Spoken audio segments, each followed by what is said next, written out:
Have you ever had this conversation with your son or daughter where they come to you with, I just don't really get it, I'm not sure what I'm meant to do, and so you say, well, did you ask the teacher? And they reply with, yeah, but they weren't really very helpful. And then the confusion and the frustration continues with whatever the topic or the task is that they're stuck on. Well, how can your teen get better help when they need to ask for it, therefore, at school? And how can they get specific and actionable answers? That's what I'm here to address this week, because they need to ask better questions. I'm Katie Price, Grade Transformation expert, and I know that there are plenty of different types of teachers out there. Some are going to sit happily down with students for ages and help them and discuss a task or topic that they're stuck with until they're all over it. Others might be less likely to, and perhaps for valid reasons. They want students to be more independent, or maybe this task simply requires that they are, or perhaps a student just hasn't really caught them at a great moment where they have the time. But no matter, here's how your teen can ask better quality questions to get better quality answers. The key here is to turn basic low quality statements into higher quality specific questions. Now, some examples of low statements would be, I just don't get it, or I have no idea where to start, because these give the teacher nothing to go on, no foundation to build on. Even if your teen feels those statements are true for them, it's unlikely that they are true in reality when we really get down to it.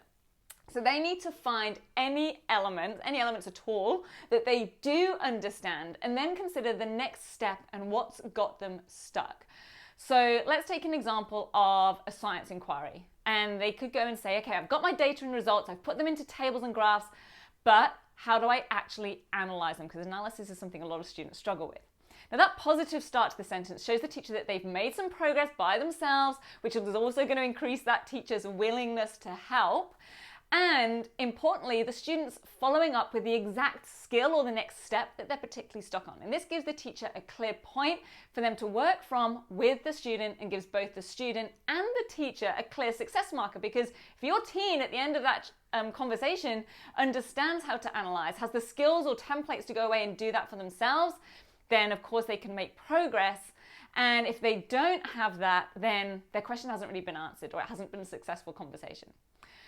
But what if they haven't made any progress? What if they're just stuck getting started from scratch? Well, there's still a positive progress statement that can be made and a quality question that can be asked. So let's say it's an essay of some sort and they just don't know where to even start with it. Well, if you followed me for a while, then first of all, you'll know I never suggest students start with an introduction. So go back and check out my blog video, Write the Intro Last, for information on that. But given that, here's what the scenario might end up sounding like. They might say something like, I know that I need to find evidence that supports my argument or point for the essay, because this is a basic requirement that everyone should really know from year 7 onwards, as evidence is one of the E's of a PL or TL paragraph.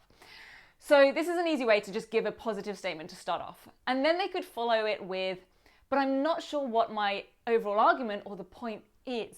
Now that tells the teacher that they get a basic structure that they need to follow, just for a paragraph at least, but they need help deciphering the essay title or the thesis statement, or even just the requirements of that essay response. And this is likely what they're really stuck on if they don't know where to start. And getting that focus and that direction sorted, having a clear argument or point, is a key step in all of this. Now, a lot of other elements can slot into place once they have those clear for an essay or any other task. Now, finally, if it's more topic-based, let's say they're stuck on how to solve quadratic equations in maths, then they can change statements like, I just don't get it, or I have no idea how to do any of this, to something that they can pick out. Like, I understand that quadratic equations have a squared value in them, but I don't get why there are 2 solutions. Or, hey, I'm okay with some basic algebra, like collecting like terms, but I don't know how to actually solve equations. Now again, we're finding anything they do know or they can do, and then specifying a clear step that they can't or that they're not sure on. So if your teen wants to get better quality help, then they need to stay away from those low quality sweeping statements like, I just don't know how to start, I just don't get it, and dig a little deeper themselves first to come up with a positive progress statement followed by a quality specific question.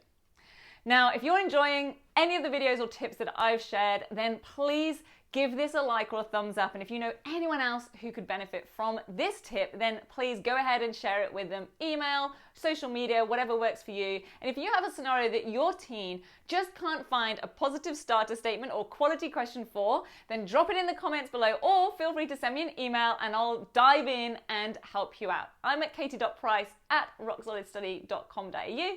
And until next week, let's make this a fantastic week.